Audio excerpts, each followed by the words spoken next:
The New World Order. Those are the roots of trouble.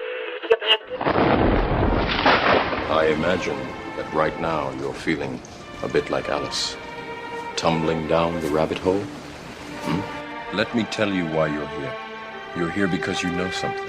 What you know you can't explain, but you feel it. You felt it your entire life. That there's something wrong with the world. You don't know what it is, but it's there, like a splinter in your mind, driving you mad. It is this feeling that has brought you to me. This is your last chance.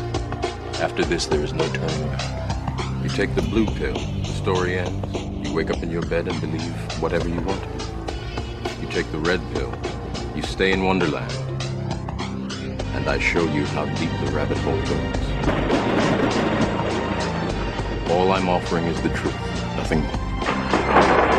For we are opposed around the world by a monolithic and ruthless conspiracy that relies primarily on covert means for expanding its sphere of influence, on infiltration instead of invasion, on subversion instead of elections, on intimidation instead of free choice, on guerrillas by night instead of armies by day. It is a system which has conscripted vast human and material resources into the building of a tightly knit, highly efficient machine that combines military, diplomatic, intelligence, economic, scientific, and political operations. Its preparations are concealed, not published. Its mistakes are buried, not headlined. Its dissenters are silenced, not praised. No expenditure is questioned, no rumor is printed, no secret is revealed. But I am asking your help in the tremendous task of informing and alerting the American people. And now, welcome to another episode of Down the Rabbit Hole. Here's your host from federaljack.com. It's Popeye. Ladies and gentlemen, welcome to another live edition. It's Thursday, June 5th, 2014. Tonight on DTRH, I am joined by a very special guest, somebody that I'm welcoming to the broadcast for the very first time. But I have actually read his articles to you on air before, given analysis of some of the things that he's discussed in some of his articles on air before. So he is not a stranger to the broadcast by any means. Anyway, I digress. Let me read you a little bit about tonight's guest. His name is Brandon Turbeville. He's an author. He's from South Carolina. He's got a bachelor's degree from Francis Marion University. He's the author of 6 books: Codex Alimentarius, The End of Health Freedom, 7 Real Conspiracies, 5 Cent Solutions, and Dispatches from a Dissident, Volume 1 and Volume 2. And The Road to Damascus, The Anglo-American Assault on Syria, which is something we're going to be getting into tonight. He's published over 300 articles on a wide variety of subjects, including health, economics, government corruption, and civil liberties. He's also got a podcast called Truth on the Tracks, and it's on every Monday night. It airs every Monday night live, and I'm sure you can pull the archives from the same place over at 9 p.m. Eastern Standard Time over at ucy.tv. And he is just a plethora of information, ladies and gentlemen. Brandon is an awesome investigative journalist. He really does his research when he writes an article. He doesn't just look at a story and spew stuff from his opinion. So I urge you to check out his work. Anyway, without wasting any more time, I want to bring him to the air. Brandon, welcome to the broadcast. Hey, Popeye. Thanks for having me on. So, first and foremost, it is an honor to have you on the broadcast tonight, brother. Hell of a job you do out there. Thank you from myself and from the listeners for all the work that you do over the years, pumping out articles and the books you write and everything else, speaking truth to power. Thank you for everything you do, dude. Well, it's an honor to be on the show, and thank you as well. So let's hop right into it. Let's pick up with Syria first, because I know this is a hot button topic that we've been discussing as of late, and that's been going on. And ironically, the media isn't even paying attention to that or the Ukraine too much anymore. I guess it's not getting enough viewers, or the lies aren't getting out there enough. So what's going on with Syria? From what I understand, there was an election today, and Assad won the election. Yeah, there was it was yesterday actually. Of course, as I told you before, you wouldn't know that there was really an election, a successful election by the mainstream media, because they prefer not to talk about the details of the election as it stands. The results, there were 3 candidates, unlike the United States, which generally only has 2. There were 3 candidates running in Syria, and Bashar al-Assad had won the vote with 88.7% of the population who voted. I think there was around a 73% turnout. So Assad, who's been accused of using chemical weapons against his own people, against indiscriminately firing on his own people and so forth, somehow those people voted him in again with 88% majority. So if he's such a horrible dictator, how did he get such large amounts of support? Now, there was Western response to this. Skull and Bones John Kerry gave a speech where he claimed that the elections were a farce. Of course, all evidence is that the elections were not a farce, that they were actually free and fair, as free as they can be, considering that the death squads who've been used to destabilize Syria have been in control of a large swath of the country out toward the east and some of the northeastern areas as well. But the larger cities and so forth had free and fair elections. Kerry gave a speech where he said, nothing has changed. Nothing has changed. All the killing is still the same. The violence is still the same. Nothing has changed. Well, he didn't mention that the killing and the violence and the terror that he was talking about was as a result of people like him. John Kerry, and this goes back all the way to the Bush administration, but it's the United States, Britain, France, NATO, Anglo-Americans, Anglo-Europeans, whatever name you want to put on it, they are the ones responsible for the killings and the death in Syria, not Assad. It's the death squads that they funded from the very beginning to run rampant through the country and commit all types of horrific acts. They're responsible for that. But with the Assad victory, Syria erupted in celebration. I did an article recently where I've got a number of pictures from Damascus and Aleppo and some of the other larger cities in Syria, and you can see the massive party that took place after Assad's victory. It was quite a sight to see, and it's maybe one day America will have a reason to celebrate after an election, but it doesn't look like that's going to be the case anytime soon.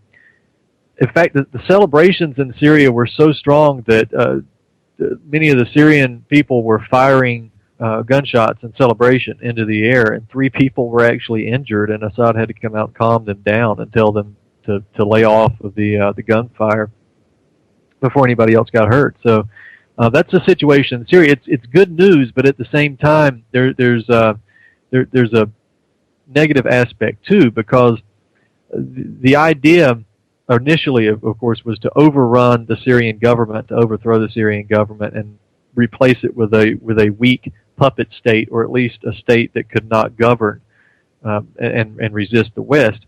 They didn't do that. They couldn't. Assad has outsmarted them. He had connections, close connections and alliances with Russia. But what they have been able to do is significantly weaken Syria in terms of its infrastructure and in terms of the living standards of the people now after 3 years of intense warfare. So Syria as a weakened state is what we're seeing now, and hopefully they'll be able to initiate. They have state banks there. They don't have privatized central banks. It's state-owned central banks. So they would have be in a prime position to be able to launch some kind of infrastructure rebuilding program and get back on their feet. And hopefully that they can do that. But of course, I don't think for any stretch of the imagination that the West is done with Syria yet. Well, especially considering they have a state-run bank and not a bank that's owned by the Rothschilds and the rest of these scumbags that are connected to the Federal Reserve and this much larger agenda that they have. I think it's very telling how, again, this whole election is. I'm glad you brought this up. This is a really good point, and that's why I was glad you told me about this off air. I didn't even realize that there was elections in Syria today. We all get caught up doing our own thing, chasing our own stories, and you get there's so much going on. It's hard to focus on everything at once. So I didn't even know there was elections going on in Syria, and here you have, what'd you say, like 80% voted for him? So even 88, if 88% of the country voted for him. That's let me guess, it's fixed elections. No, if it was fixed elections, it would be like it was in Iraq when 100% of the people voted for Saddam Hussein. But even if it was a fixed election, ours are fixed. Who are we to be like, we have to bring you fair elections via bombs and bullets? Really? Can we bring ourselves a fair election first? Well, you know what? It's funny that they condemn the elections in Syria, which, again, all the evidence shows they were free and fair, but they don't criticize the election of Petro Poroshenko in Ukraine, where half of the country couldn't even vote because of the crackdown there and the lack of polls. There was no condemnation of that election because Poroshenko was a tool of the West. There's no condemnation of Israeli elections when, again, the vast majority of people, the non-Israeli Jews and the Palestinians and so forth can't vote over there. There's no condemnation of that, but there is in Syria. And in fact, there's no condemnation of the elections in Saudi Arabia, or should I say the non-elections, because Saudi Arabia doesn't have elections at all. They don't even have the pretense of it. They have a king. They have a royalty. They have a royal family there. So no condemnation of that. But Syria, however, is a different story. Syria. Well, how many of those countries have Rothschild-controlled central banks in them? I do believe all of them do, except for Syria. Maybe that's a reason.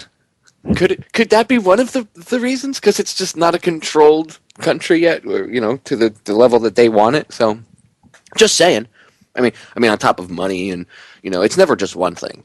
The control extends to economics, minerals, oil, everything.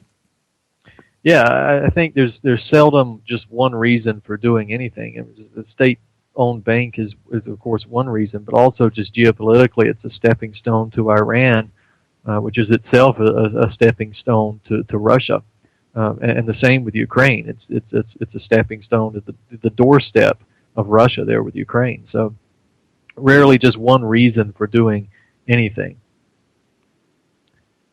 Yeah, they wanted to start they came close to starting World War III, but I still think that that's their eventual goal. Everybody says, I don't get why they would want to start World War III, because the people that are really behind the scenes pushing for this and pushing our politicians and stuff to do the things they do are the people that are going to make money funding both sides. Just like they have in every other conflict. They did that in the first two. Why wouldn't people think they would do that in the third?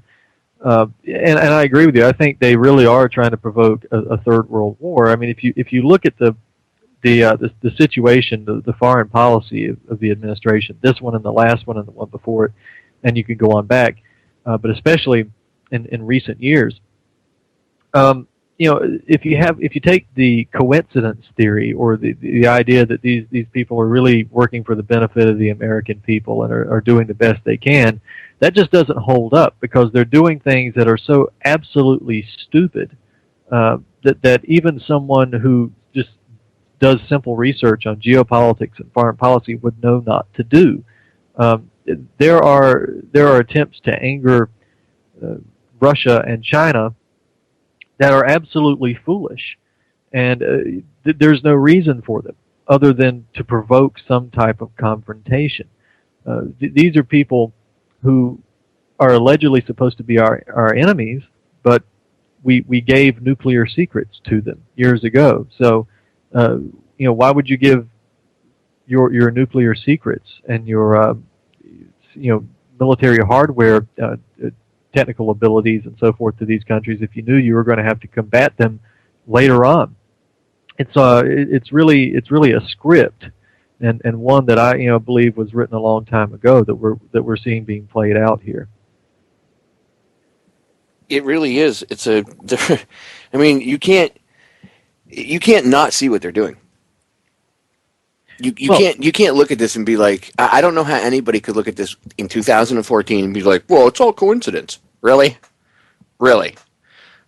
Come on. You don't see something going, even if you don't believe in some of the things like Albert Pike's letter to Manzini, where it lays out World War I, World War II, and World War III. And the first two happened exactly the way it was laid out in Pike's letter. And this was written after the Civil War and before World War II, or World War I. So, I mean, you don't have to be a conspiracy theorist to look at what's going on and see they have an ulterior motive that is not in our best interest. How is it in our best interest to be in Syria's backyard? How? Or the Ukraine? How? How is that in our best interest? Explain that to me. Just, you can't. You know what I mean? It's lies. It's crap. There's ulterior motives. Right, and again, people may not want to believe that the letter, for instance, between Pike and Mazzini was written by Pike, but somebody wrote it, and somebody had a very, very interesting. It must have had a crystal ball. I mean, I guess we just another coincidence, Popeye. We live in a world full of coincidences here. Maybe one day they'll work out in our favor. I'm still waiting on that, but we have people like Zbigniew Brzezinski who've written. At length about the geopolitical situation between Russia, the United States, and of course China and Japan as well. And he's got a book called The Grand Chessboard. I think it's U.S. Primacy and its hegemonic strategy or something. I can't remember the title, but the idea, The Grand Chessboard is the main title of the book. The Grand Chessboard: American Primacy and its Geostrategic Imperatives. There we go. And he lays out basically what is the geopolitical chessboard of the world between the United States, Europe, Russia, and China. And you see that he's got a roadmap written out in terms of how to provoke the Russians. He's got a situation in this book where he puts forth the idea that Russia would be broken up into three different segments, three different autonomous segments, sort of a confederacy, and then blended into the European Union, and the other parts blended into Asian cooperations of sort of, of some type. And of course, the Russian government would be decentralized and weakened, and NATO backed up right to its very borders, with Russia accepting missile defense shields and so forth. This is, of course, ludicrous because Russia would never accept these things. So basically, de facto, what he is pushing here is a deal that Russia would never accept, and thus a confrontation with Russia. He's written at length about this. And of course, for those of the listeners who don't know who Zbigniew Brzezinski is, he is the former national security advisor to Jimmy Carter and the founder of Al-Qaeda. You can go on YouTube and see Brzezinski giving a pep talk to the Mujahideen in Afghanistan in the late 1970s, telling them that this is their holy war to fight against the Russians.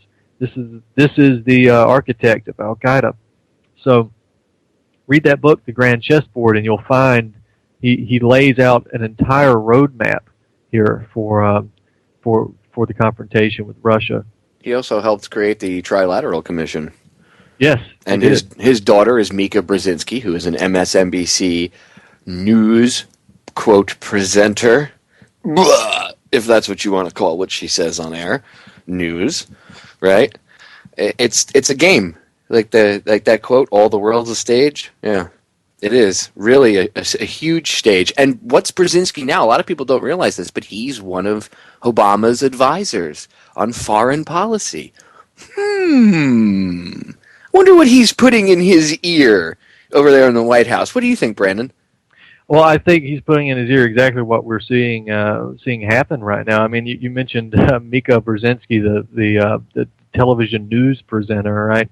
I guess the brains didn't get passed down in that family, but the roadmap that we're seeing again is an expansion of NATO. The idea of Ukraine becoming a part of NATO. This is a major provocation to Russia. People may not understand what this means, but this is essentially the European, Anglo-European, Anglo-American army, the world army, the NATO, backing up right to the doorstep of Russia.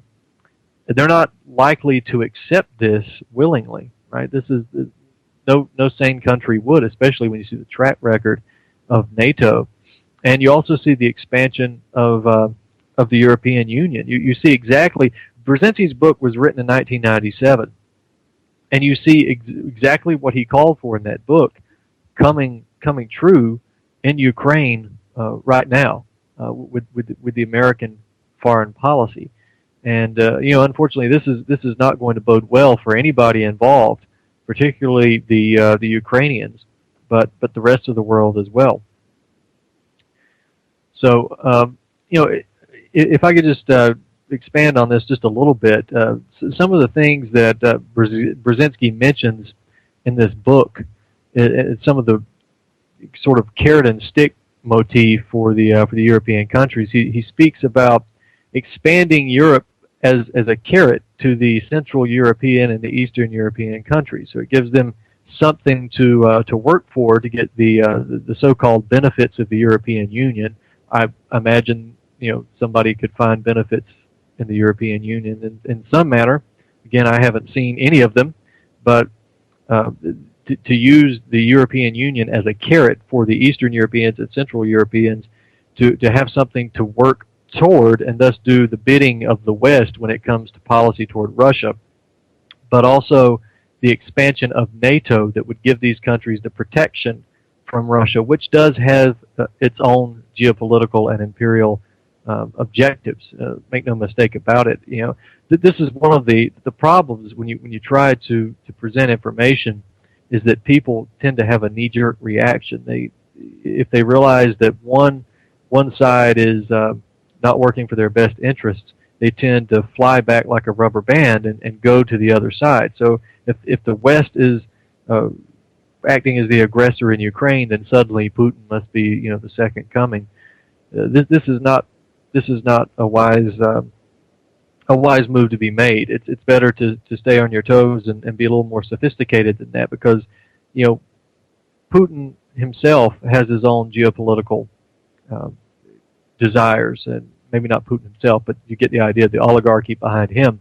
And Russia itself is an imperial power. So we're seeing sort of a power in the East and a power in the West, and all the little people below are the ones that get crushed at this colossal battle. Well, see, that's the problem, and it's hard not to get caught up in that idea of one side versus the other. It's always I always talk about the faux illusion of choice that we're given, where it's choice A or choice B, and here you have it again. Either you're with America and you're a patriotic American, or you're a commie bastard because you're on board with Russia. And then people look past that and they go, but Russia is they're telling the truth about a lot of stuff, and our country's lying. And then people still play into that. It's side A versus side B. They don't realize the bigger picture of what's going on, above that, the people controlling all of them. And then if you look below that, you see the regular everyday people that are getting stepped on by these two political mega powers, because they're the ones that the citizens of Ukraine, the citizens of Syria, the citizens of any country that these foreign policies colliding are causing to actually have literally ground battles on the ground where people are dying and getting shot and stabbed and blown up. Those are the people that suffer. I don't see any of these politicians in Washington suffering. I don't really see any politicians in Moscow suffering, right? And I'm not picking on either side, I'm being honest. I see a lot of political posturing on both sides, a lot of chest pumping, pigeon chesting, pushing that thing out there, trying to look all tough. But I see the people that are dying and bleeding are the civilians, the ones that aren't, going up and grandstanding for political purposes. I see innocent little kids getting shot and blown up. I don't see them getting a voice. So I mean, this whole thing of violence and war to solve all of our political problems to begin with is kind of archaic, if you ask me. I mean, it's insane, and the reason why this stuff perpetuates is because the general public needs to bring themselves up to a higher level. That way, this kind of crap can't happen. Because if the general public was at a higher level, you wouldn't have soldiers that were willing to fight and die in wars for lies. It's that simple. If everybody realized that they didn't benefit at all from fighting and dying, this stuff would end tomorrow. And, that's exactly what Goebbels said years ago when he talked about, arousing the average person to go to war. He says, of course, some poor farmer doesn't want to go to war. What does some poor Slav on a farm gain by going off to shoot someone else? Nothing. And then he talks about how you arouse these people, arouse the patriotism. You come up with some external threat and you denounce the people who question that as unpatriotic, and there you've got your war. And in fact, speaking of the chest pumping that we see going on all across the mainstream media outlets in the Washington D.C., you have politicians. You give the Republicans credit; at least they're consistent, right? The Democrats are only for war when there's a Democratic president. The Republicans are always for war all the time, everywhere, anywhere. But you kind of expect the subsets of those, the libertarians and the Greens, to be a little more sophisticated, and I say a little more. I agree. I'm going to cut us off. I'm going to have you finish your point on the other side. I think I know where you're going with this, but I'm going to have you reiterate it from the beginning, about 30 seconds, so everybody gets full context. Stay tuned. 3 minutes. Don't go anywhere. You can check Brandon's workout over at activistpost.com and a bunch of other places. I'll have him plug it when we get back. We are back, ladies and gentlemen. Brandon, before we get into it, I'm going to have you reiterate your point that you were getting into when we got cut off by the break. But I want you to plug all your stuff really quick. I want you to take like 30 seconds, minute, whatever it takes. Twitter, Facebook, YouTube, whatever websites people can read your stuff on, and anything else, your radio show, plug away. Yeah, sure. You can catch my work at Activist Post and the Anti-Media. That's activistpost.com and the antimedia.org. And I have a weekly radio show on UCY.TV called Truth on the Tracks. And you can catch, all of my work. I put all of my work up on BrandonTurbeville.com. And I repost all the articles, all the videos, all of the interviews that I do. And there's also a bookstore on that website where you can find all of my books there. So BrandonTurbeville.com is the place to go if you're interested in my work. Awesome. So now, getting back to the discussion that we were having before the break snuck up on us, you were making a point, and I had to cut you off. So go ahead and rewind back to the beginning of it, just in case, for full context for people, so they have a full idea, of what you mean. And the floor is yours. Go ahead. Yeah, we were talking about the situation in Ukraine and all of the chest pumping and the pro-war propaganda that's been coming out of Washington and the mainstream media. Of course, everybody's always ready to fight and die to the last American, and this idiocy. You expect this from the Republican crowd. Again, I said to begin with, Republicans are at least consistent because the Democrats. The left-wingers, the liberals, are only pro-war when there is a Democratic president. The Republicans are pro-war when there's a Democratic president, a Republican president, or when there's not even a conflict on the field. Right? The right-wingers are always for war, anytime, anywhere, any place. It's never enough. But you kind of hope for a little more sophistication with people who consider themselves neither one of those parties, right? With it, neither conservative nor liberal. I'm, a little something different is what these people will say, whether they're libertarians or Greens or whatever else. Any number of subsets there.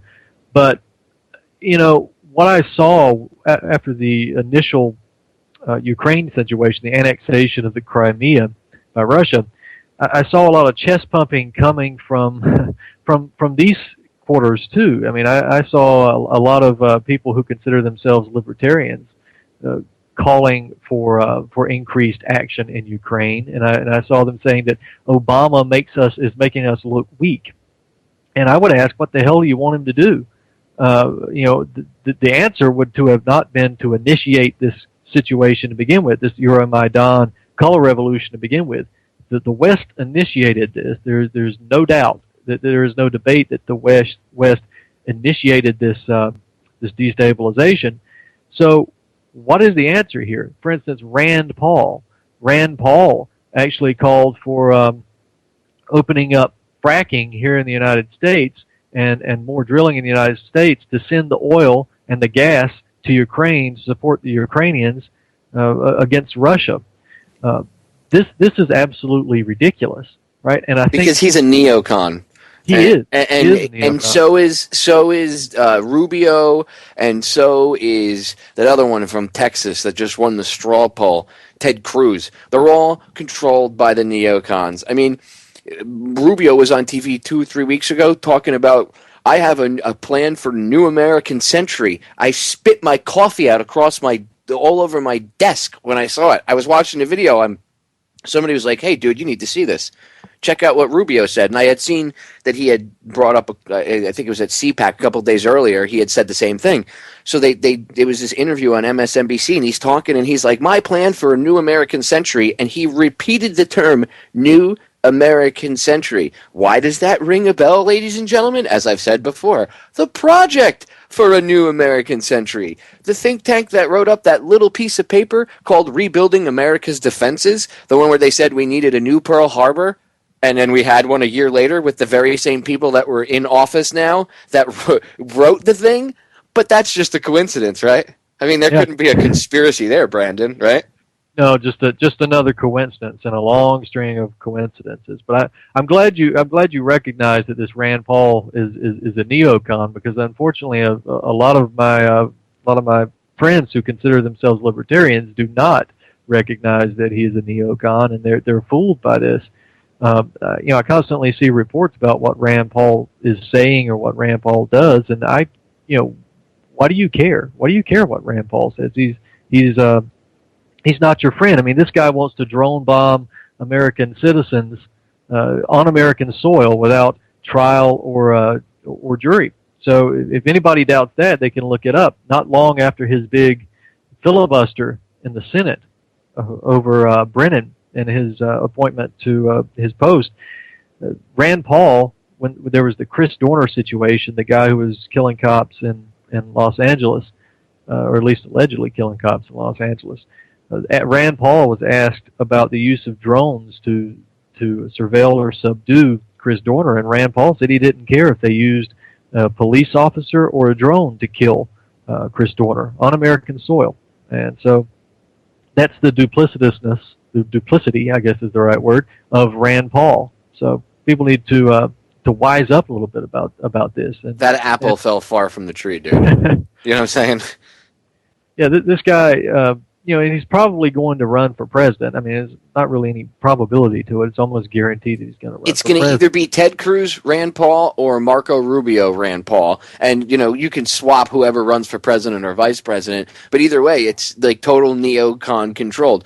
The neoconservatives got exposed after 9/11.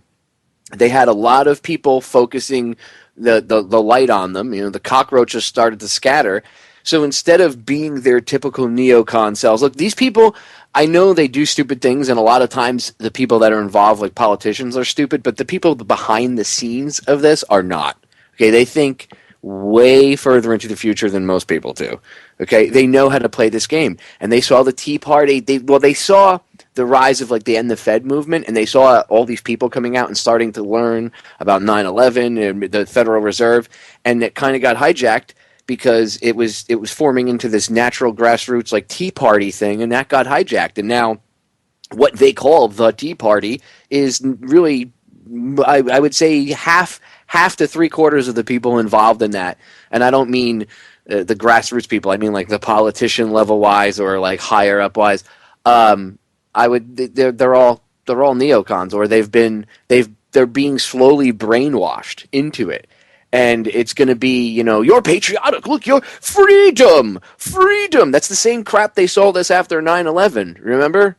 It's the same garbage, except it's not as overt this time. They realized they had to tone it back a bit. So they use a little bit of libertarian jargon once in a while to get you to believe that they're about freedom.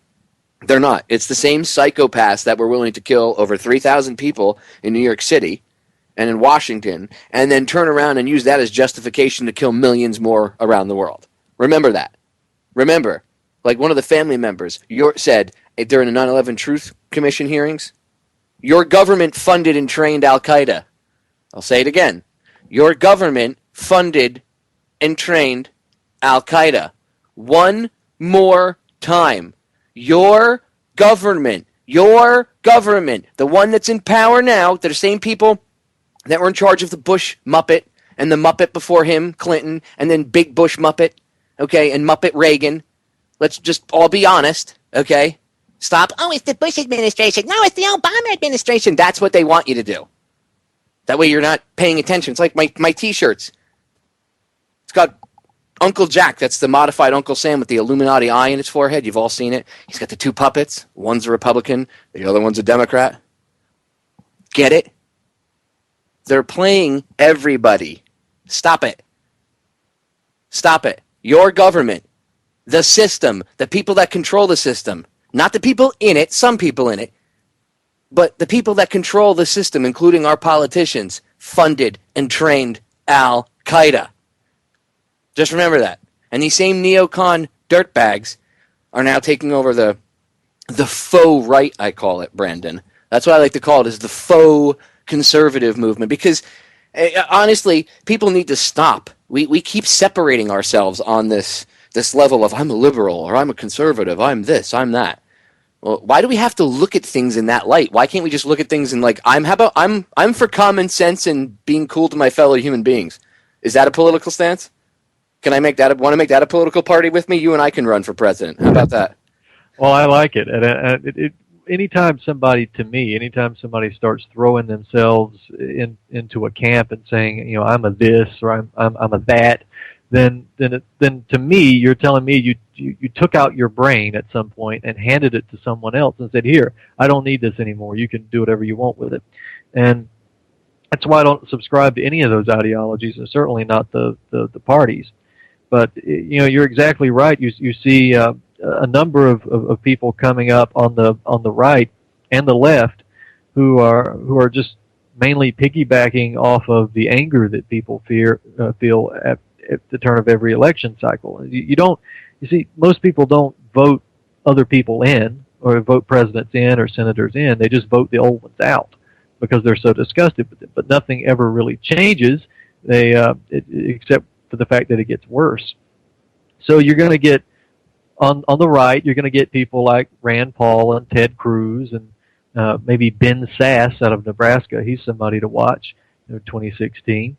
You're going to get these neocons on that side of the fence, and on the left, you're going to get Hillary Clinton and John Kerry, and of course, don't forget Jeb Bush, of course, on the right. But you'll also get Hillary Clinton and John Kerry, and of course, to those on the left, when you throw up one of these Republicans, particularly someone like Jeb Bush, then all common sense goes out the window, right? They're going to be terrified, so they're going to throw their weight behind whatever Democrats put up, and vice versa for the right, because that's the way people have been trained. You throw Hillary Clinton up, and anybody who's even slightly conservative is going to see that and panic and go vote for the Republican. This happens every single presidential term, and sometimes you think that people are going to learn after making this many mistakes, but they don't ever learn. They continue to do it year after year and vote for the what they see as the lesser of two evils. But of course, they're still voting for evil, and they still get it year after year. So, unfortunately, that's what allows us to be controlled. And again, I see I'm glad that you see this, because you're right. There's a lot of people in this. And I hate the M word, the word movement. Blah, I just hate that word.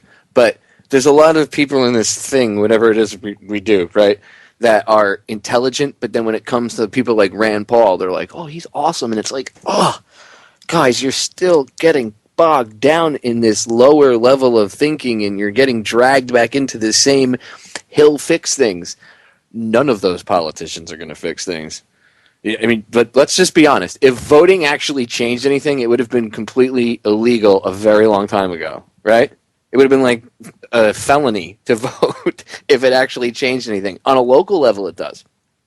Local elections still work. Local issues, and that's where the fight is a lot too. Because if you can get the local, like local voting on bigger issues to block things, which has happened, that's good too. But as far as like presidential elections, they're selected. I mean, the options they give you is choice A or choice B, and both suck.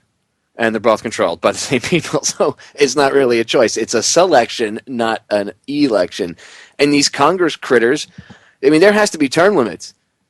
Some of these people have been in Congress, dude, for 30 years. How do you expect these people to have any type of non-conflict of interest with making money or insider trading? You can't.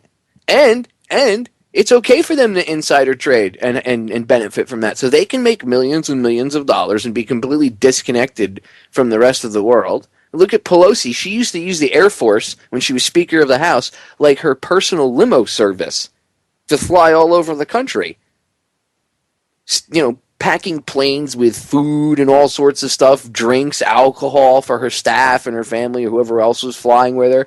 I mean, how out of control and out of touch can you be that you'll spend, $30,000, $40,000 on one flight? One flight. You know what I mean? And there's people that could use that and survive off of $40,000 for an entire year. They could pay their rent, get food, feed their kids and stuff. I mean, I know people that could survive off of that, for a year. And here they spend it in a 3-hour plane ride. And these people are still voted in. What baffles me is like this stuff comes out and like people see it, and yet there's still a large portion of people in their area that vote them in. And I know there's got to be election fraud going on, because there's just sometimes like I know that people are kind of dumbed down, but really is it? Do you think it's possible they could be fixing any of these elections to get some of these scumbags back in office over and over and over again? Thoughts?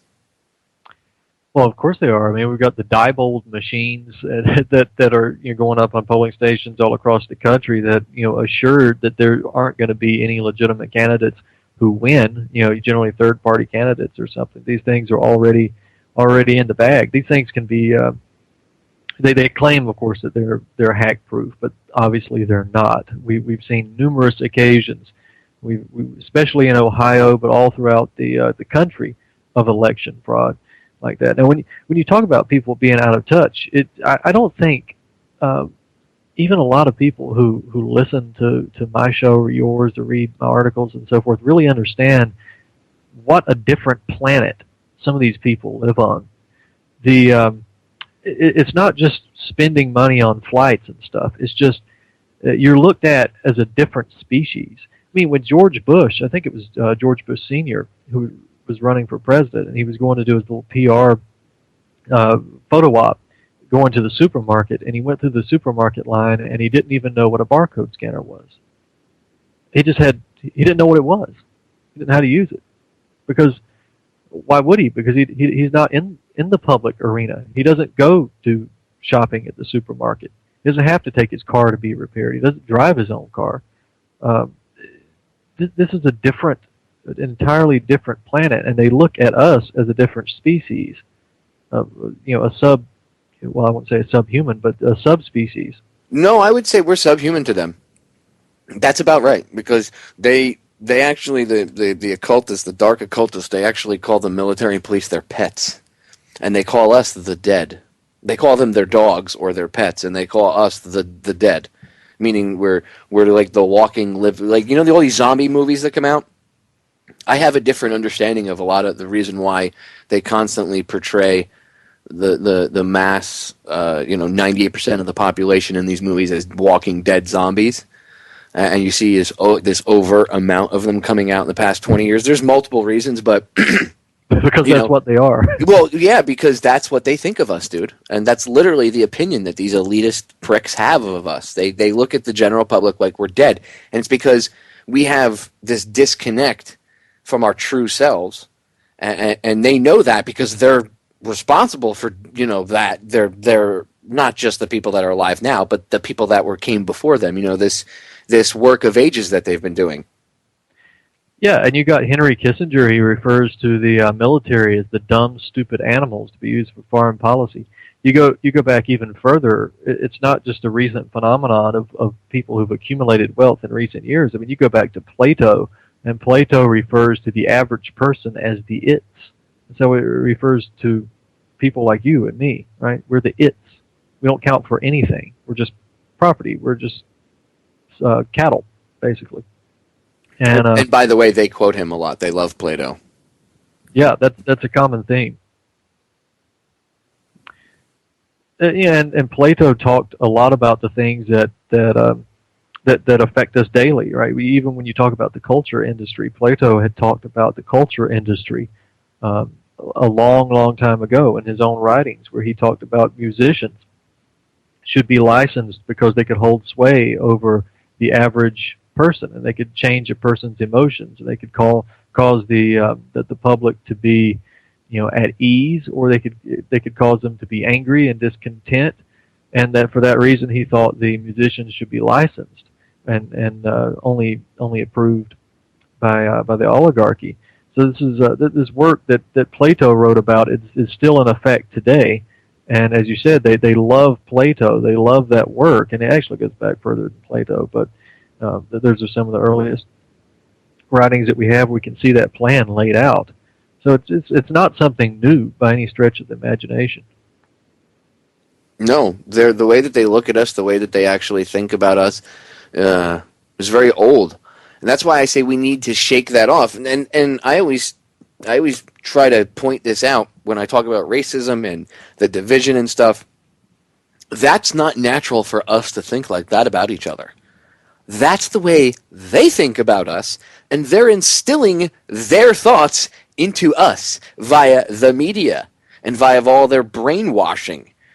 And because they have been set up like these superheroes and like these people to look up to, when people see them talking or acting a certain way, then they're going to emulate that.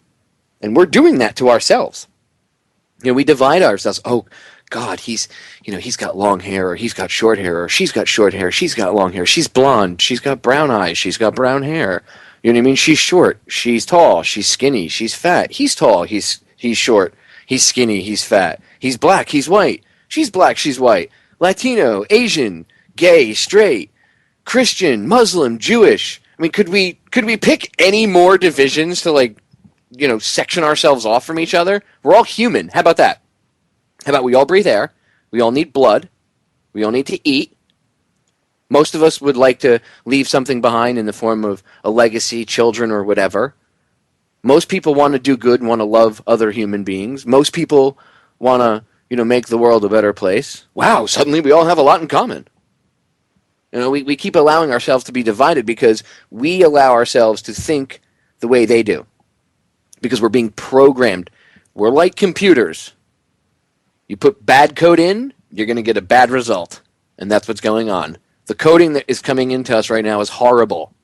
And we need to change that because they're not going to. So the general public needs to just shut that flow off and realize that we can produce that ourselves. We don't need them. We don't. None of you need them at all. None of you out there need them. I think Brandon would agree with me, right? Yeah, they're what's holding us back, and as you said, that's the biggest problem, is that we buy into what they have pushed out to us, even in terms of our own powerlessness, right? You hear it with people every day, well, what can I do? I'm just one person, or nothing's ever going to change. Well, that's because, they've told us that, and we bought into it. And as you said, they put these people up in powerful positions that we're supposed to look up to, not just people in authority, but celebrities and so forth. That's why that's why they call them stars. It's because you follow the stars. If you want to get to from one point to another and you don't know where you're at, you follow the stars. and they give us the stars to follow. And all of this, the culture industry, the biggest weapon used against humanity is not a nuclear bomb, it's not a gun, it is a television. And that is the biggest weapon that's used against the average person today, because it turns them against each other, it turns them against themselves. They break each generation further and further from the previous generation. They have destroyed the family successfully with this. And they are, as you can see in the media now, the propaganda push against anti-vaccination people, and I'm one of them. I don't vaccinate either. Against people who support the Second Amendment, the propaganda push that's coming out with the shootings and so forth, but also in the television programs where people who don't vaccinate have children who get sick and die, and it's always because of the person who didn't vaccinate, or someone's a conspiracy theorist who believes in chemtrails or that fluoride is a poison toxin. Those are the people who launch terrorist attacks against the government, and it's always the cop shows and so forth. They have to come out and use deadly force in order to protect the average American. And you can't tell the good guys from the bad guys and so forth. And all of the really self-destructive issues that they push through the television, it's because we watch that uncritically. It gets downloaded into us, and we act it out in real life, and we can see the fruits of that. And just look at the way society's changed in just the last 10 years, and you look at the way society's changed ever since the advent of the television and mass marketing. When I was talking earlier about the culture industry and Plato and talking about how musicians had to be licensed, even the musical, the music industry that's been put out and the different types of music that's been put out, that's been upgraded with each generation to indoctrinate us with certain, culture. I don't know how to label this, but indoctrinate us with certain ideas that the elite want us to have. Because if everyone was always the same, then, for instance, Beethoven would make someone of my generation, extremely excited. They'd be blasting Beethoven in their cars as they drove up down the street. But it's not, because every generation has to have a form of music that's offensive to the previous generation.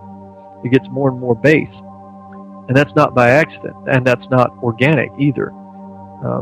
People have always had their own cultures and their own types of music and so forth. Yeah, well, that's why they actually call it. Like, most entertainers actually don't like to be called entertainers or stars. Or they like to be called, at least the ones that understand what they're doing, they like to call themselves culture creators. There's a reason for that. I want to pause this right there because the top of the hour break's coming up, Brandon, but when we come back on the other side, I want to pick up right here because this is a muy importante point. So, ladies and gentlemen, stay tuned. Do not go anywhere. Check Brandon out. I'll have him plug his stuff again on the other side. Get his books, read his articles, and stay tuned for him. An hour 2. We'll be right back. Ladies and gentlemen, we are back with hour number 2 here on tonight's live edition of Down the Rabbit Hole. I am your host, Popeye from FederalJack.com. It is June 5th, 2014. Hanging out with me tonight on this edition of DTRH is Brandon Turbeville. And Brandon, before we get into it, because I know we're going to go deep, we're on the same page. It's good, by the way. It's refreshing to have somebody that you can have these conversations with, this deep stuff. Not every guest you can. I mean, most people are actually on the same page, but some just don't want to talk about it on air. And it's nice to be able to have somebody that's on the same page and sees things and understands what's going on, because I think having these conversations on air is important for the listeners to hear, because then perhaps it might spawn a thought in their head later on, because after all, that's the whole point of doing this. But before we get into that deep stuff, go ahead and plug all of your stuff again. Where can the listeners hear your podcast, follow you Twitter, Facebook, YouTube, anything else, websites? Go ahead and plug your books too. Yeah, they can hear the radio show over at ucy.tv. It's called Truth on the Tracks, and it's every Monday night at 9 p.m. Eastern Standard Time, and also on Friday nights it's rebroadcast at 9 p.m. as well, Eastern Standard. You can also find my work at Activist Post and the Anti-Media, which is activistpost.com and the antimedia.org. And if you're looking for my work specifically, you can find that at BrandonTurbeville.com, and I repost all of the articles, all of the archive versions of my show, all of the interviews I do, all of the updates and so forth on that webpage. So go check that out on a regular basis. And the books, they're available on BrandonTurbeville.com as well. Just click on the books tab, and it'll bring you to the bookstore. And my most recent book is the Road to Damascus, the Anglo-American Assault on Syria, which is a book that pretty much chronicles the entire Syrian destabilization effort up to a point. And if you don't understand what's going on in Syria, then I'd recommend that you get the book. It's about 500 pages or so, and it really details everything you need to know to understand the background behind that. I've also got a book called 7 Real Conspiracies, which is a very short book. It's only around 70 pages. It's got 7 conspiracies that people often consider conspiracy theories, but are easily documented as truth, whether it's fluoride, whether it's the vaccine dangers and so forth, the depopulation agenda, chemtrails. I've got 9/11 in there, and each chapter is only about 10 pages apiece, and it's written very simplistic and very short for anybody. It's really for people who are just coming into this information and maybe aren't on the the PhD level reading scale. And this is kind of an intro book to them. And then obviously I've got the Codex Alimentarius, the End of Health Freedom book, which is detailing what Codex Alimentarius is and what it does and the ramifications that it has for natural health in the United States and the rest of the world. So go check those out at BrandonTurbeville.com. Awesome. So let's get right back into it, because we were going deep down the rabbit hole, as it were. And this is important stuff, and it's not often I get to have a conversation about this stuff with someone as well-versed in the subject and intelligent as yourself. So I'm kind of excited to be able to chat with you about this. Culture creation. We're talking about music and how it affects people. Wasn't it Socrates that I think was the one that said, beware of the music you listen to, or something like that? Or be careful of the music you listen to, because it could make you, or if you listen to the wrong music, it can make you the wrong type of person, something to that effect. And they understood way back, thousands of years ago, how music could influence somebody's emotions and the way they think. I mean, how many times have the listeners out there, 1, 2, 3, 4 of you, most of you are old enough to remember the 80s, right? Or the 90s, when they used to have the call-in radio shows. You'd be able to call in and send love songs to the girl you liked on air dedications, or you'd make a mixtape, right?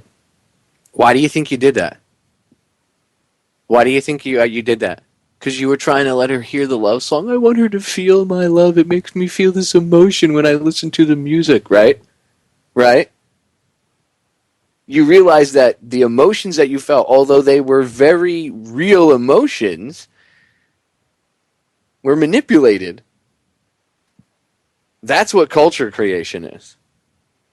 Look what they've done with like pop culture and Justin Bieber and all that garbage. People go, I don't understand these kids and these girls, they like Justin Bieber and, blah, blah, blah. When I was a kid, music was blah, blah, blah, blah, blah. And what did you say, Brandon, before? The whole point of this is to bring it even more base level than what it was before. That's why when people compare like Justin Bieber lyrics to something from 20 years ago, any other band from 20 years ago, song came out 20, 30 years ago, you see the memes on Facebook all the time. People go, I don't get it. Or they compare maybe like a Beyonce song or something, the same thing. And their song is like this one Justin Bieber song. I saw the meme. It was just the word baby repeated over and over and over again. And then they had a song from Queen, which was, it was at least more in-depth and thought-provoking, right? Whether or not you like Queen or not. And it was comparing the two. And people go and people say, God, look how stupid they've made music. It just doesn't make sense. Well, if you understand that it's the gradual dumbing down, then yes, they, like you said before, they have to bring it down each time that they bring out this new genre of music, whatever, like Beethoven wouldn't get you all fired up, but it did, a couple hundred years ago. People were like, what? It's Beethoven, you know what I mean? People would be rocking out. Well, now you have rock and roll, and I'm aging myself. They don't have rock and roll anymore or heavy metal. Now, I mean, it still exists, but now the in thing is pop music. I got nauseous. Sorry, but it's the same thing. It's like this gradual dumbing down. At least when I was a kid, music still had, like, songs had lyrics and they meant things. Like, there was at least a meaning to the song, whether or not your emotions were being manipulated due to the beats and the way the singer's voice was dragged out or whatever, or manipulated via whatever they were doing. It's still, like, today it's all auto-tuned, and it's, so anybody could sing even if they don't have any talent, and it's just the most base, dumbed down, retarded garbage you could find. And it's exactly like what you said. They have to drop it down to, like, a lower level each time, and you can see it, and that's done to help manipulate the population. I mean, what do you think when you see, like, 35-year-old moms going crazy for Justin Bieber? Doesn't it make you a little, like, angry? It doesn't even sicken me, because I understand, like, some people, oh, that's gross. No, I understand they're brainwashed. Unfortunately, their mind is at that level, intellectually, that they're able to get, taken over like that. But I mean, I see it. What do you think about culture creation? Yeah, well, it is disgusting. One day I was, not too long ago, I was in the car, and I had the radio on, and a rap song came on, and somehow I managed, it stopped at the station for a second, and before I turned it, it was so ridiculous that I thought that it was a parody. I thought it was a comedy job, that they were going to make fun of some corporation jingle or just making fun of rap in general. And I held the station there, and I waited for the punchline. And I waited, and finally it dawned on me that this isn't a parody, this is the real thing. And then it occurred to me that somewhere, probably within a 50-mile radius, some idiot probably has this blasted up as high as it'll go and is really rocking out to this song, and it really touches them in some way. And this is how stupid, and I'm not just saying that in terms of rhetoric, it's really gotten stupid in terms of the level of intelligence that has to go into this so-called art. And I'm not picking on rap. The pop music is just as bad. You mentioned the stupid Bieber song, where it just repeats "baby" over and over. But that's, when you hear older people, and they don't even have to be very old anymore. It could just be a difference of 5-6 years, and they suddenly can't relate to the new music. When people say, "I just don't understand these kids anymore," well, that's the whole point of it. It's meant to keep you from understanding the kids anymore.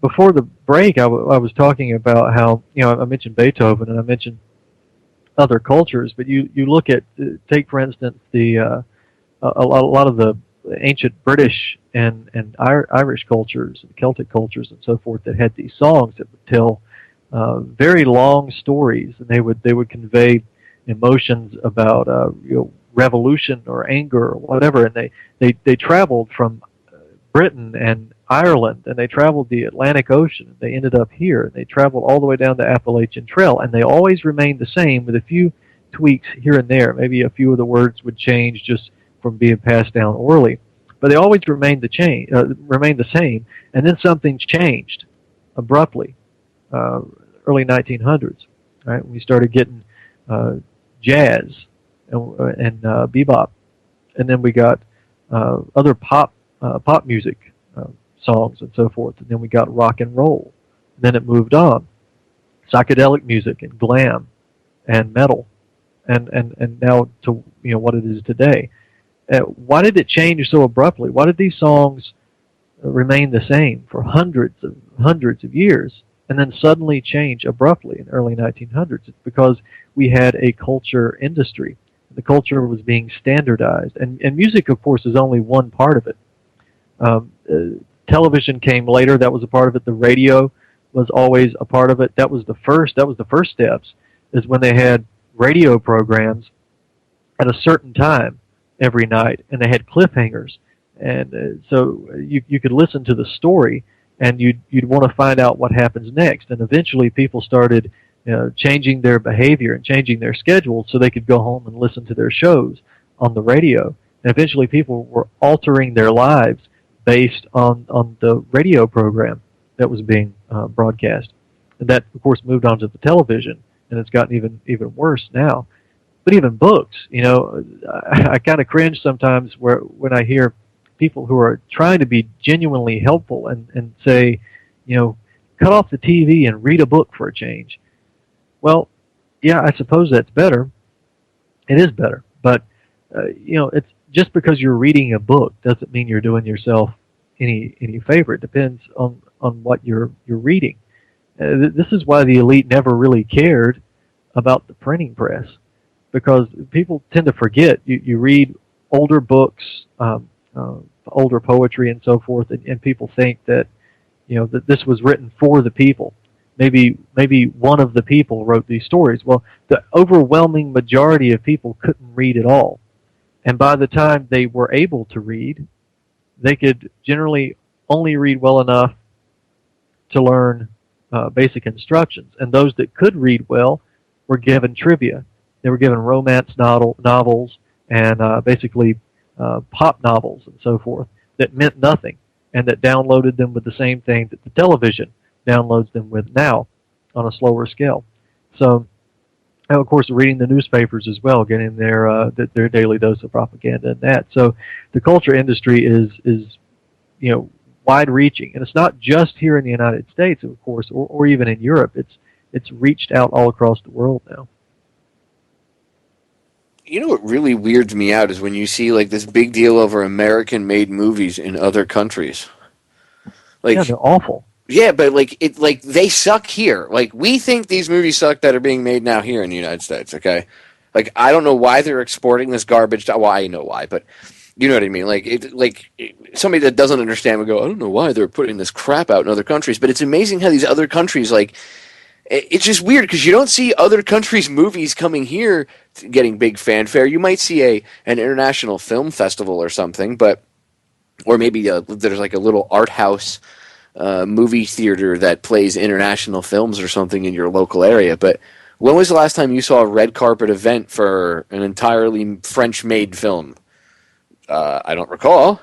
Just for the film, not for a like I said, not like a film festival, not like Tribeca or any of that stuff. None of these film festivals. I mean, like a red carpet event specifically for a foreign film that has an opening here in the United States. You never see that, ever. But yet, you see our crap being exported outward to other countries. And it's not really, well, that's the American way. No, it's not that. And first of all, the United States has been hijacked by these evil people anyway, okay? So they're just using this like a vehicle. But it's like they're exporting their method of propaganda and controlling the masses. And Europe already had its own version, but and they take it and they modify it to however they have to for their people, you know what I mean? But still, it's the same thing. You see this, the general populace just being completely dumbed down. I mean, there's not any level of thinking. And I know people could say, well, you just sound like an old square Popeye. No, I'm not an old square. I still listen to heavy metal music. I even like some modern stuff like dubstep. And I like old school rap, like real rap. See, the original rap from 20 years ago started, and if you listen to it, there was that. Why do you think they killed Tupac?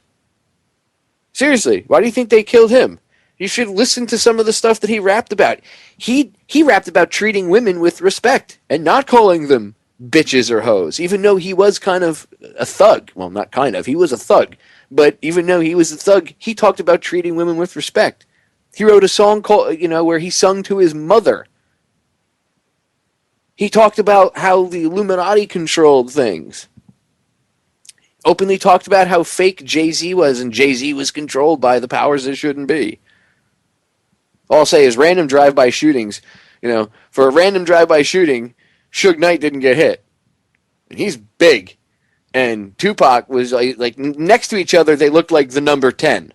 And Suge would have been the 0, okay? And somehow all the bullets hit their mark where they were supposed to go? Or maybe, I think Suge maybe got hit in the leg or something. If he got hit, I can't remember if he got hit, but I know it wasn't, if he got hit, it was like in the leg and it wasn't mortal. And yet, he's dead.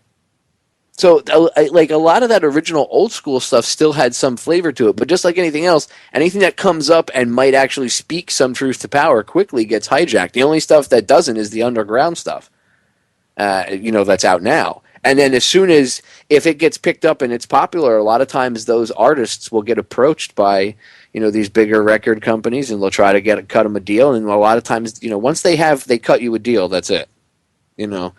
Once they sign the contract, a lot of times people don't realize that that's it, and then they can twist the message or shut it down completely. If it goes against what they want, which is usually what happens. The culture creation business is, it's not something you can learn about in a 20-minute segment either. I mean, people need to go. One of the people I would recommend people listen to, the listeners, I would recommend you go listen to Alan Watt. I'm working on getting him on, but you second that, right? Alan's a great resource of information if you want to learn about this. What do you think, Brandon? Alan Watt? Yeah, Alan Watt. I'd just say go to his website, cuttingthroughthematrix.com, and he's got it set up where you can go and listen to the archives, but you can get it on iTunes and burn it down to CD and just go back to especially the older talks that he did, and that is a treasure trove of information. Absolutely. And he knows what he's talking about when it comes to culture creation and exactly what we're talking about and how societies are manipulated. And when you listen to him talk, as he's talking, just picture in your mind's eye what you see going on right now. And you're going to be like, oh my God, that's exactly what's going on. We're being manipulated. I mean, our thoughts, our actions. How many people out there, like, you go, I'm sure you shop, you're forced to shop at some big name stores once in a while, like the rest of us are, because unfortunately that's what's out there in most areas. But how many of you, when you go to the store, unless you consciously make the decision not to buy extra stuff, purchase only what's on your shopping list? How many of you, if you go in, I have a mental checklist. How many of you will go in and buy $50, $60 worth of extra crap? A lot of you, 50, 60% of you probably will. You know what I mean? And that's done because, again, that's a level of control. Those stores are laid out.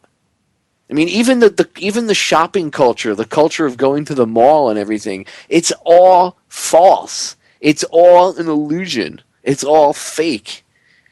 You know why they invented the whole mall walking thing? You know why that where that came from? Well, old people needed exercise. No. Do you know where that came from? That came from an ingenious marketing ploy. Okay? Why wouldn't you invite old people into your mall to walk? You need exercise? Come to our mall early in the morning and walk. Most old people have credit cards and money stashed away, don't they? And they have grandkids. And what's usually at the mall? Young kids. And what are most of the stores aimed at in the mall? Teenagers and kids. And young adults. And what do old people again have? Grandkids and children. And usually not now, nobody's got any money anymore, but back in the day, they had money stashed away in savings accounts or credit cards, right? Or cash. You think that was an accident that malls would invite old people to walk around? Do your mall walking at 8 o'clock in the morning, old people. Duh. All this stuff is done to create this culture, whether it's, control of, society, for political reasons, economic reasons, sucking you dry of every last cent they can get out of you. The store, you know that, right, Brandon, that the stores are laid out specifically, like lighters and all this frou-frou garbage, like baseball cards and gum and all that little mini crap that people, oh, it's so cute, it's mini, right? All that you know where all that is? At the registers. It's impulse buys and stuff. The way you notice, like the milk, the eggs, and all that stuff in a supermarket are always in the back of the store, in the far end of the store. Why is that? Why wouldn't they have that stuff right up front when people walk in? Because they want you to walk through the rest of the store first and buy useless crap. Again, just another level of mind control. Brandon, thoughts? Yeah, absolutely. I mean, everything in these stores. I haven't shopped at Walmart in 14 years. I haven't spent one penny there, but I have been inside.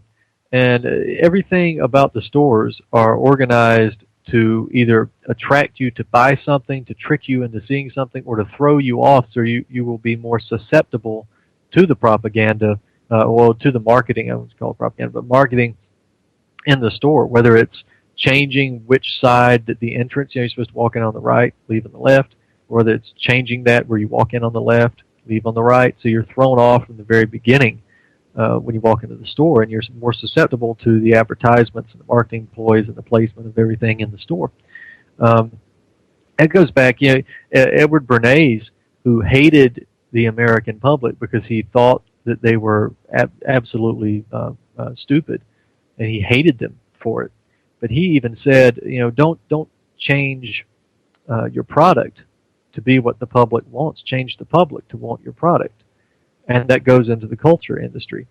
When you talked about the horrible American movies going over to Europe, and only the European movies only being kind of a niche market here, there's a reason for that. It's because we're further along in terms of the propaganda and the culture industry. So we export the garbage over to Europe to corrupt what little is left of their culture. And back in the late 40s and early 50s, the Royal Institute of International Affairs had a meeting between some of the British entertainment moguls and the American moguls. And they determined that the Americans, the Hollywood, would lead the charge in world culture. And that's exactly what's happened. And that's why you're seeing that being exported now. And of course, the Royal Institute of International Affairs was the product of the Carnegie, not the Carnegie, but the Cecil Rhodes Foundations and his roundtables and so forth. And they formed the Royal Institute of International Affairs, which formed the Council on Foreign Relations here in the United States, is where that comes from directly. And they're also connected. They are essentially British intelligence because that's the headquarters of the of basically British intelligence. The initial creation of it was at the same house, Chatham House, as Royal Institute of International Affairs, a very important organization. So this was all determined a long time ago to push this propaganda and world culture all across the world too. Again, not just Europe and not just America, but this is going all across the world. Yeah, you even see people emulating it in countries where you wouldn't even expect it. That's people say it's the Americanization. It's not really the Americanization. I think that's the false term because you know how these people work. The powers that shouldn't be. Secret societies. They hide secret societies inside of other secret societies. Like the Masons, they hide the Illuminati actually inside the Freemasons, so the outer ones don't even realize what's going on. So people blame America or the Americans, and it's really not us or our way of doing things. It's we're being manipulated, and then the same manipulation that they're using on us is just being sold everywhere else, but it's being branded, quote-unquote Americanization or freedom or whatever the hell you want to call it. It's certainly not freedom. That's for damn sure. And they want brainless automatons. They're literally turning the world into idiocracy, or that's what they're attempting to do. The only way to stop it is to have conversations about this stuff and to point it out. If we don't, then people are going to, just by having this conversation, there's people that are going to walk away from this tonight, and the next time they hear one of these pop songs or something, this conversation is going to pop into the back of their head.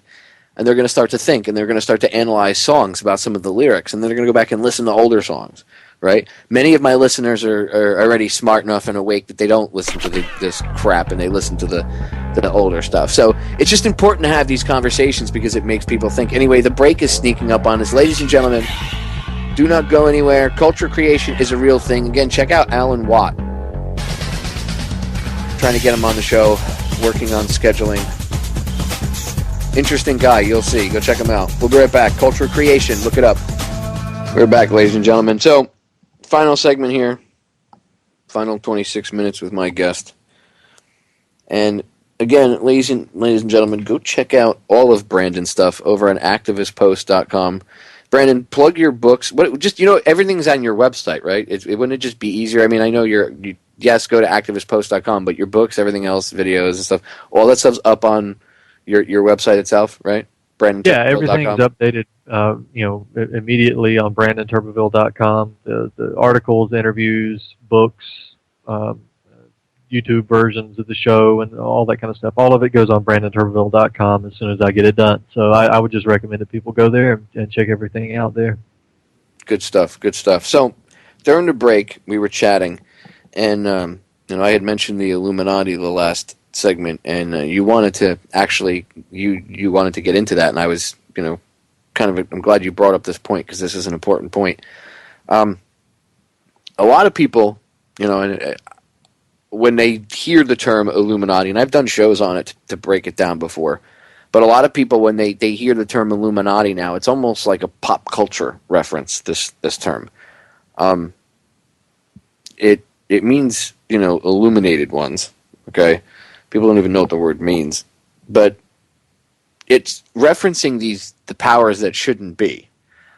But not everything is the Illuminati. It's just become this pop culture reference almost where, something bad happens to somebody and it's, did the Illuminati do it to him? And the people that are making these comments are making it, a lot of it is out of a place of ignorance because they don't even understand who the Illuminati are. That's why when someone says to them, they'll say the Illuminati did it, and someone will say, well, okay, what do you mean the Illuminati did it? Who are the Illuminati? People go, I don't know.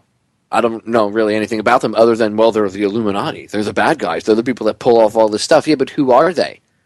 Which is a valid question, and people can't answer beyond that. It's this very vapid, shallow definition. They don't even really know the definition. It's just more like become a pop culture reference when you hear the word.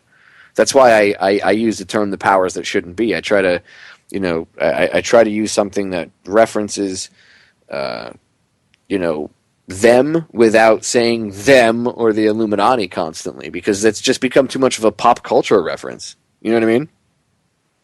Yeah, and they do that with everything. I mean, whether it's, for instance, after 9/11, when many people were questioning the official story, then that we had people saying that the planes didn't hit the buildings, it was holograms, it was aliens or something like that. And so anytime you questioned 9/11, you got met with I still get met with the response, what, so you're saying the planes didn't hit the building? Well, no, I never said that at all. It's become a meme. And you see this with other buzz terms too, whether it's New World Order or something like that. And when you get that with the Illuminati, if you mention something about the culture industry, for instance, immediately you'll get the response, oh, you mean the Illuminati, right? Well, again, as you said, people don't even understand what that means. You're right, it does mean illuminated ones. And we know about, a branch of the Illuminati, which is the Bavarian Illuminati, which was revealed back in the 1700s in Europe, in Bavaria.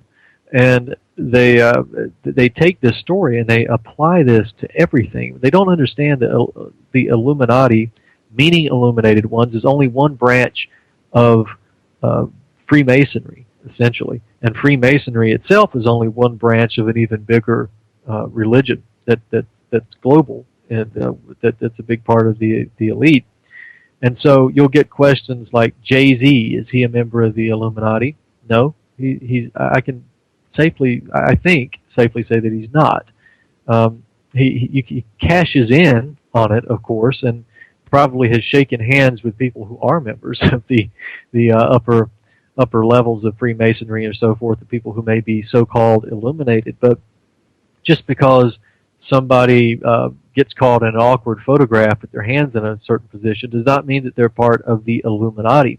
And this just goes to show that all it takes is a clever marketing scheme, and they can take something and spin it off into outer space to where nobody really knows what they're talking about, and nobody really takes it seriously. And of course, you've also got a subset of people who look at the Illuminati and actually take that the opposite way and want to be a part of it and want to buy Illuminati shirts and so forth, to get Illuminati tattoos or so forth. So this is this is again sort of the culture industry piggybacking on very limited amounts of research.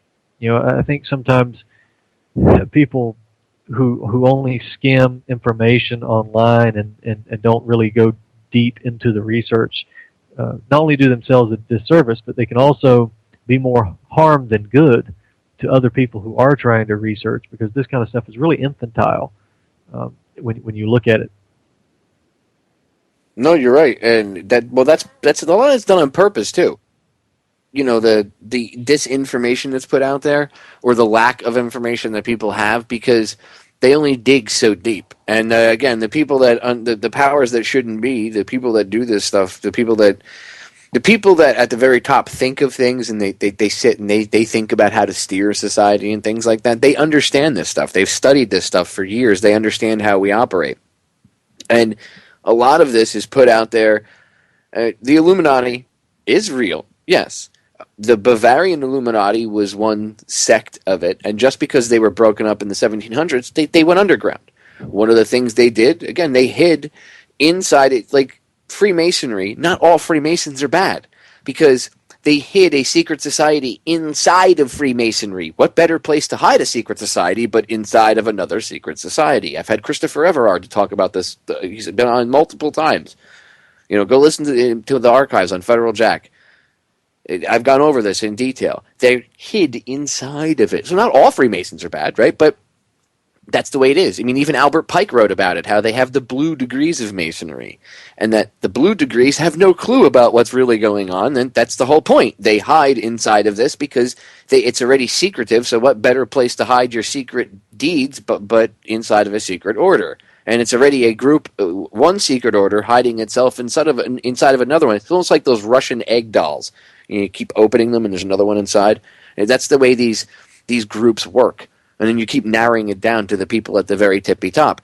And I think that the overuse of the term Illuminati is often put out there by these very people to muddy the waters and to manipulate it.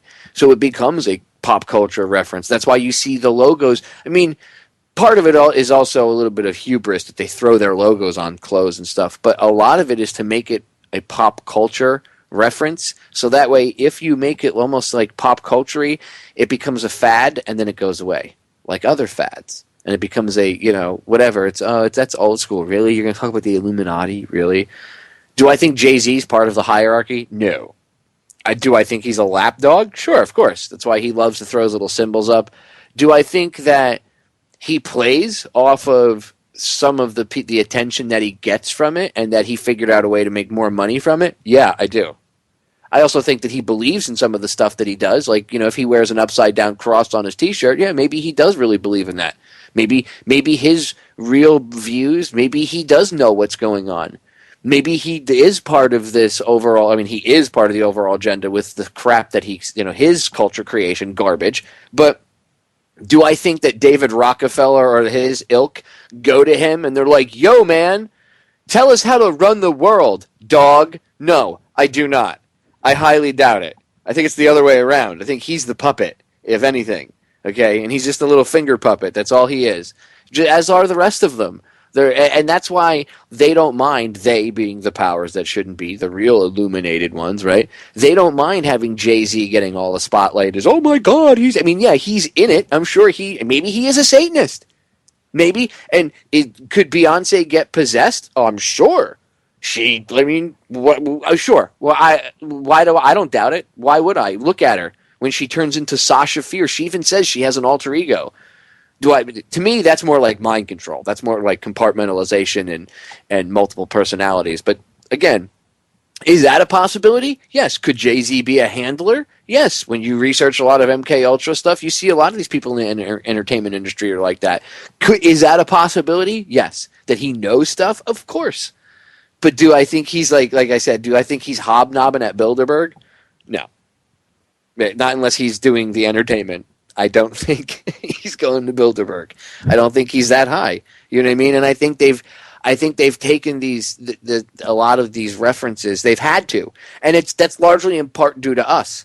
because of people, exposing them, and what they're doing, the powers that shouldn't be. Now they're going to try to turn it. At least this is what I see. They're going to try to turn it into like a pop culture reference, so that way it can become a fad, and then that it can be labeled as that, and that's at least for the younger generations, not for the older generations. Remember, the older generations still think conspiracy theorists, blah blah blah. But for the younger ones that are looking into it, they need to create this new meme for the Illuminati. For the older generations, it's they still try to push you're a conspiracy theorist, or I like when they say the New World Order. The New World Order. There's a group called the New World Order that conspiracy theorists think are trying to run. No, there's no group. That's the other thing. A lot of people do, even though the mainstream media misrepresents that. There are people that think or will say, well, the New World Order did it. No. The New World Order didn't do anything. There is no group called the New World Order. Okay, the only group that really called themselves the New World Order was the wrestling group, NWO. What was it? Hulk Hogan and Randy Macho Man Savage, back when it was still WWF. Okay, that was the only NWO, group. The New World Order is an agenda. A new order of the ages, Novus Ordo Seclorum. It's on the back of your dollar bill. Okay, the new order of the ages, their work of ages, the New World Order. So the New World Order is not a group, but an agenda, an idea, which is what they're pushing now. The New American Century. You heard Joe Biden just say, we need a New World Order. Or you're going to be, what did he say to the cadets? You're going to push a New World Order. You're going to help bring in a New World Order, whatever the hell it was. He just said it at the Air Force graduation last week. I played the audio. So when you hear them say New World Order, it's not a group. It's not like Joe Biden, Obama, and 5 or 6 other people having scotch and cigars. The New World Order is their agenda. And that's why we say we're going to have a New World Order regardless, because people are going to become enlightened. We're going to come up to a newer level. It's up to us whether or not this is a dark New World Order like these people want, where it's total tyranny like it was hundreds of years ago, but with an evil technological twist, tyranny 2.0, okay? Or we have a light New World Order, an enlightened new way of looking at things. Maybe we don't call it a New World Order. Maybe we call it the new way of looking at things, or an enlightened way of looking at things.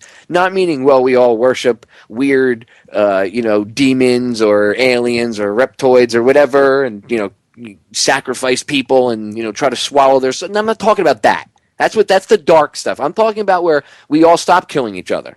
Maybe we all look at each other as human beings, and then we can get together and explore the oceans, because we haven't explored but a smidgen of them. Maybe explore the rest of the planet, because we think we know so much about this little blue marble that we live on, yet we know so little. And then perhaps maybe explore outer space and answer the question, are we alone? Which I doubt we are. I just think that anything out in outer space wouldn't want to come within 1,000 miles of Earth, because, we can't even get along with each other, let alone somebody from another planet. And if you've ever seen any of our sci-fi movies, we have a opinion of outsiders, as it were, that is pretty negative.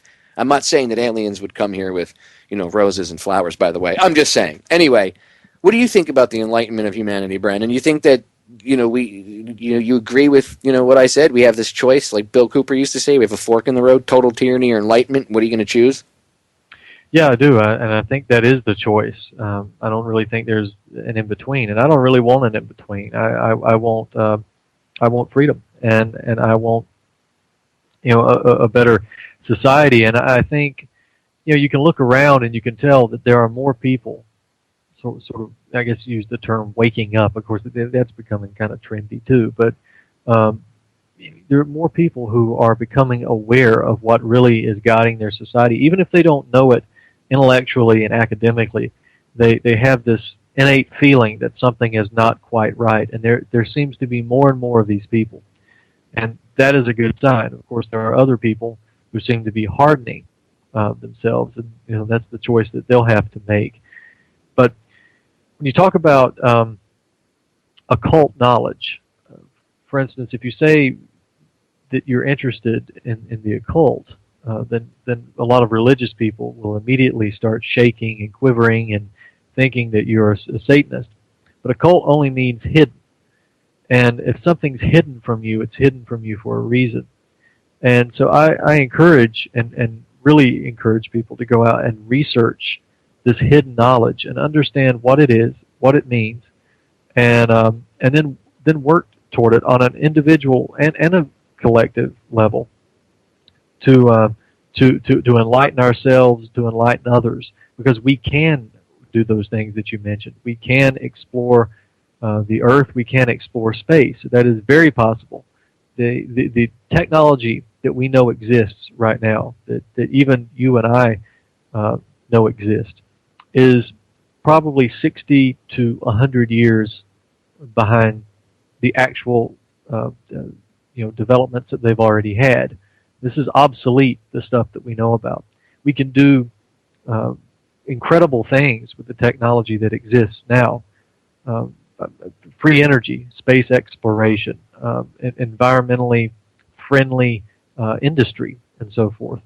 All of this stuff is at the tip of our fingertips, but it's being held back from us by a group of people, a dominant minority, who want to maintain control of the planet and keep it for themselves. And that cannot be allowed to continue. So it's possible, and we have to it's possible to have an awakening, an enlightenment, and we just have to keep working for it. And again, that's why, people like you, myself, and others do this stuff. Because these conversations, the podcasts, the articles, the books, everything, this stuff, these conversations on multiple levels need to be had. And it's important to dive into the deep end. A lot of people don't like to talk about this stuff. This is why I'm glad, you were willing to talk about this, because some people, even though it's solutions, a lot of people, this is just too deep for them. Sometimes it's emotional for them.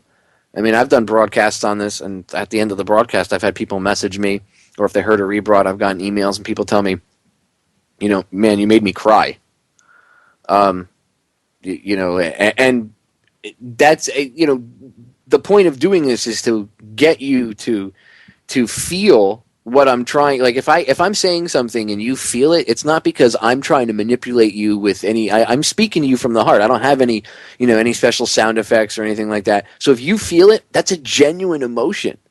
That's me, genuinely touching you with something and reaching you. If you feel something when you listen to what Brandon says, it's the same thing, or anybody else.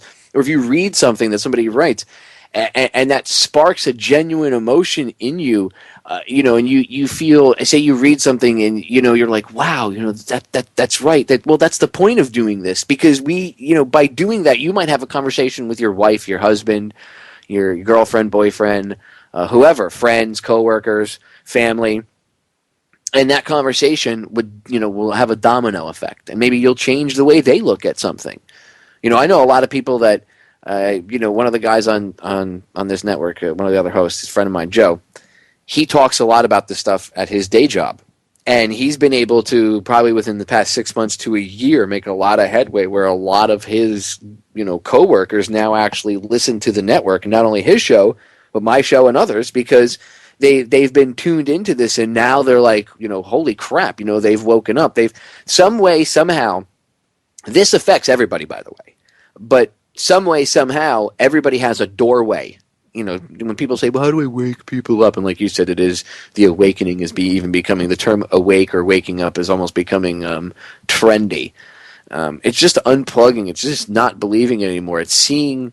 If you want an untrendy version of it, it's really simple. It's just that's why I always tell people, put on the Hoffman sunglasses from They Live. That's what it is. And once you put them on, you can't unsee it. It's not like in the movie where you can take them off and you can't see things. Once you put them on, it's like, Neo in the end of the Matrix. You can see the code. You can see everything. That's why he was able to be faster than the agents, because he could see them.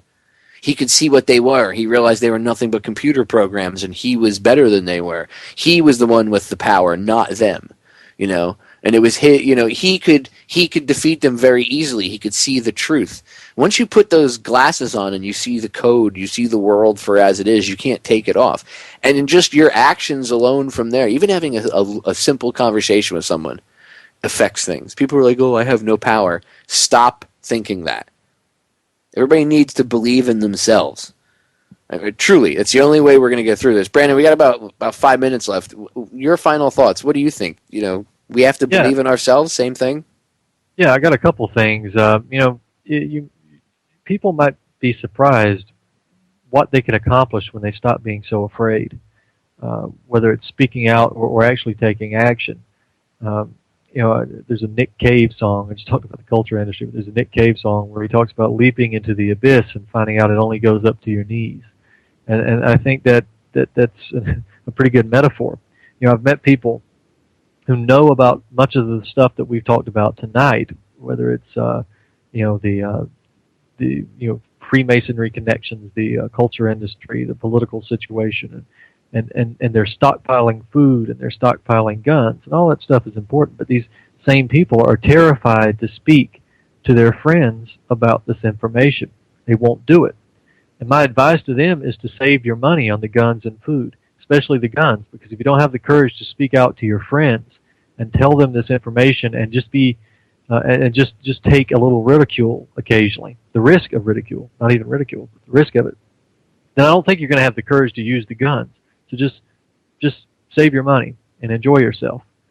But when you talk about this being on multiple levels, I think that's very important too, because we are being hit on multiple levels, on a physical level, on a mental level, and on a spiritual level. And we have to fight back on multiple levels. So that means understanding, who we are and exploring our own consciousness and acting in a spiritual manner, but also acting on the ground, being involved at the grassroots, right? That means organizing people politically for sort of the 5 sense reality that we have to live in every day, this experience, and also on the spiritual level. Why would we neglect any of these levels? We're getting hit on all these different levels, and we have to fight back on all these different levels. I think when people understand that and stop looking at, say, a political protest as being the be-all, end-all of resistance, or simply sitting cross-legged and meditating is the be-all, end-all, and maybe a little bit of both, then I think that we stand a chance. Because we don't need everybody to do this. We only need a few. But, we got to be wise about it, and we got to use every element that's at our disposal. And, why wouldn't you want to do both of those things and fight back on all of these different levels? We have to. I mean, it is, people that don't understand this stuff or are afraid to talk about it or don't believe in religion. See, that's how they keep us divided, and they understand that you have to understand the full context of everything in order to be able to put up a real fight, and they understand that. So what they do, they being the powers that shouldn't be, they get us to think like they do, and we look at each other for every different reason we possibly can, and don't realize that it's really us versus them. And we attack each other. And because of those divisions, the non-religious beliefs, whatever, or religious beliefs, like you said, people are afraid to look into the occult because they hear the word the occult, and oh my God, occult, witches and witchcraft. No, it just means hidden information. That's all it means. And information really is just information. It doesn't matter if it's a spell or whatever else or an incantation or any of this stuff. Information just is information. It's what you do with it. So if I take that information and start reading it aloud or doing something to bring about something bad, or if I take some knowledge that maybe I have and I use that knowledge to benefit in a bad way or kill people or do something evil, then yeah, that's bad. It's just like a hammer. I could build a house or I could bash someone's skull in with it. It's really not the hammer that's evil, right? It's what I do with the hammer. So it's the same thing with information. People want to attack guns for killing people. It's not the gun, it's the person. It's the same thing. Information just is. So that's another way that they stop people from looking into this. They get them to be afraid, whether they're atheists or they're super religious. Maybe I don't believe in any of the hocus pocus, or I can't look into that because, God will, punish me or smite me. You can't. You got to put all that stuff to the side. Again, you don't have to believe in it personally. You have to understand that this is what these people believe so that we're all on an even playing field. Brandon, we are out of time thank you so much for coming on tonight. Yeah, thanks, Popeye. I've enjoyed it. Just awesome broadcast. I'm going to have to get you back on in the next few weeks. Get really quick. We got about 30 seconds. Plug all your websites and stuff really quick where people can follow you. Yeah, I'd recommend to go to BrandonTurbeville.com and check out all of the articles I've got there and all the interviews and archive versions of my show that I post there, the books tab for the bookstore and so forth. Also, my radio show, Truth on the Tracks, at ucy.tv and activistpost.com, theantimedia.org. Just remember, BrandonTurbeville.com is where I repost all of my work, and also remind the audience to go check out Alan Watt as well. I agree. Check out Alan Watt. Plus, like I said, check out all of Brandon's stuff. Brandon, thank you so much for coming on the broadcast tonight. Yeah, thanks for having me on. Ladies and gentlemen, we are out of time. I will see you all again live tomorrow night. As I always tell you, truly, I believe this. The solutions to our problems are an inside job. Go out and be the superhero that I know all of you have inside of yourselves. Stop looking to everybody else and be your own superhero. I love you all, and I'll catch you all again live tomorrow night.